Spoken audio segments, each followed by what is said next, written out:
18-3-2026 তারিখে জ্যোতিষশাস্ত্র মতে গ্রহদের অবস্থান। চন্দ্র অবস্থান করবে কুম্ভ রাশিতে পূর্ব ভাদ্রপদ নক্ষত্রে। একই স্থান কুম্ভ রাশিতে রাহু, মঙ্গল ও বক্রী বুধও শতবিশা নক্ষত্র অবস্থান করবে। দ্বিতীয় স্থান মীন রাশিতে তুঙ্গস্থ শুক্র রেবতী নক্ষত্রে ও শনি অবস্থান করবে উত্তর ভাদ্রপদ নক্ষত্রে। এবং রবি পূর্ব ভাদ্রপদ নক্ষত্র অবস্থান করবে।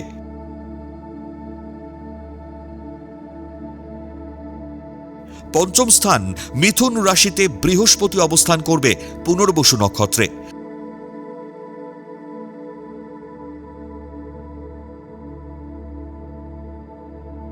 সপ্তম স্থান সিংহ রাশিতে কেতু পূর্ব ফাল্গুনী নক্ষত্র অবস্থান করবে।